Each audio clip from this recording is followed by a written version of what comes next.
বসিয়ে দিয়েছি, তারপরে তেল দিয়ে দিলাম। তেলটা বেশ ভালো করে গরম হবে। তেলটাকে একটু নাড়িয়ে দিলাম। নুন দিয়ে দিলাম ভালো করে, তারপরে দিয়ে দেবো হলুদ। এবার ভালো করে মাখিয়ে নেব।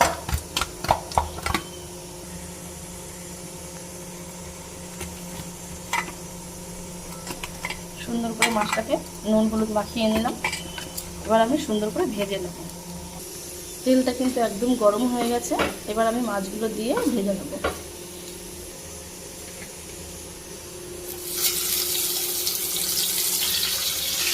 তো মাছগুলো পুরোটা দিয়ে দিলাম। এবার আমি উল্টে পাল্টে ভালো করে ভেজে নেব। আর আমি ভোলা মাছটা রান্না করবো ওলু কচু দিয়ে আর গাঠি দিয়ে। তোমরা কি অবশ্যই এইভাবে খাও তো? ওলু কচু দিয়ে খাও তো? অবশ্যই জানিও। তো আজ আমি প্রথম ট্রাই করবো যে ওলু কচু দিয়ে ভোলা মাছের ঝোল। মাছটা কিন্তু সুন্দর ভাজা হয়ে গেছে। এবার আমি নামিয়ে নেব। তো মাছটা আমি এবার নামিয়ে নেব। এবার আমি এই তেলের মধ্যে আরও একটু তেল দিয়ে দেবো। দিয়ে দিলাম তেল, দিয়ে দিলাম দুটো তেজপাতা, আর দিলাম জিরে। এবার ভালো করে একটু জিরে তেলের সাথে একটু নেড়ে নেব। এবার জিরেটা ভালো করে ফুটে আসবে, তারপরে আমি আলুটা দিয়ে দেবো। এই ওল কচুটা আমি হালকা করে ভাপিয়ে নিয়েছিলাম। এবার আমি এই গোল কচুটা দিয়ে দেবো ফোড়নের মধ্যে।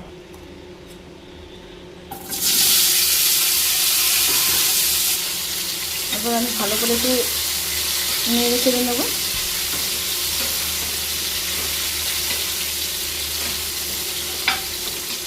এবার আমি আলুটাকে ভালো করে একটু ভেজে ভেজে নেব।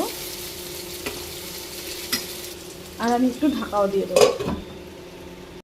এবার আমি ঢাকনাটা খুলে দেবো। আর এবার ভালো করে আমি আলুটাকে নেড়ে চেড়ে দেবো। আর আলুটা কিন্তু খুব সুন্দর সেদ্ধ হয়ে গেছে, আর রঙটাও কিন্তু চেঞ্জ হয়ে গেছে। আর আমি সাথে কিন্তু ছোট একটা আলু এরকম দিয়েছিলাম। এবার আমি এক এক করে মশলাগুলো দিয়ে দেবো। এখানে নিয়েছি কাঁচা লঙ্কা আর টমেটো ভালো করে পেস্ট করে নিয়েছি।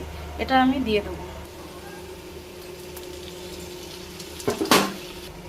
হলুদ গুঁড়ো, ধনে গুঁড়ো, আর হচ্ছে জিরে গুঁড়ো। এবার আমি সমস্ত 1 চামচ করে পরিমাণ মতো দিয়ে দেবো।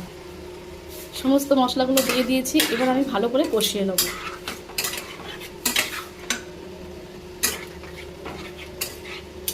আবারও একটু ঢাকা দিয়ে দেবো।